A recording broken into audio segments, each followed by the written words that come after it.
Hi, in this video, I want to talk about EDD unemployment. And yes, now you got to prove your work history, okay? Now, I made a video about this, so make sure you search that up. It's in my channel. Search up EDD unemployment and proof of income, proof of work, and you're going to know what I'm talking about. But we're going to go with an article explaining that now they're announcing it, and now you actually have to do it because now they're being mandatory about it, right? We have a subscribe to the like button, and we have an article right here. It's 100% real. Hello. Hello. Hi, in this video, we're going to talk about EDD unemployment, PUA recipients, and how you could get extra money. We spoke about that in the other video, so make sure you watch that. But in this video, we're going to talk about now you have to prove your work history. That's right. They're requiring you to actually prove your work history, and now you got to actually show documentation. Okay. Now I made a video about this before, so make sure you watch that. It's in my channel. Search EDD unemployment and documentation or proof of work or proof of documents, and you can know about it. But in this article, it says EDD, some California recipients to prove work history. It's 100% real.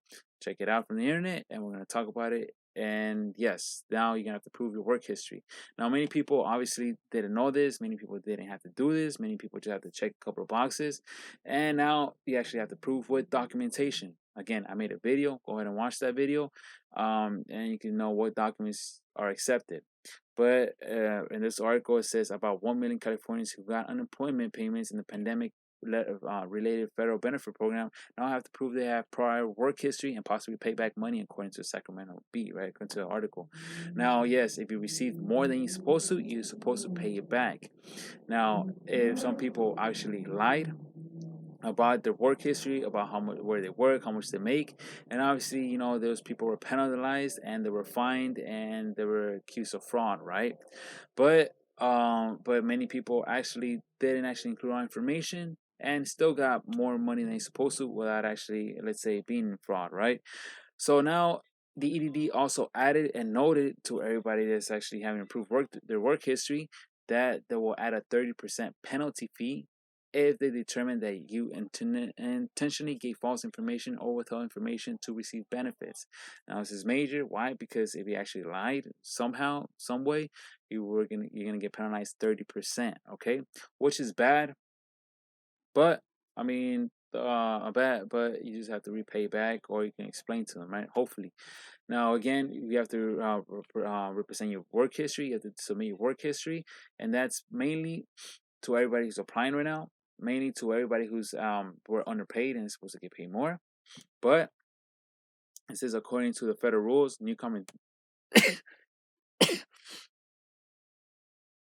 new documentation required man could also apply for those who filed a claim and never even received a payment. Okay, so yes, it's obviously for everybody from now on and from before they got affected. They got funded by PUA money. They're supposed to show proof of your work documentation. Okay, why? Because before you just applied, like I said, you checked a couple of boxes, you received $167 per week, and you have to show no proof of your work history, right? So now, even if you so they didn't require it unless you say, you know what, I deserve more than 167. Then they will say, you know what, let me see your taxes, let me see your work forms.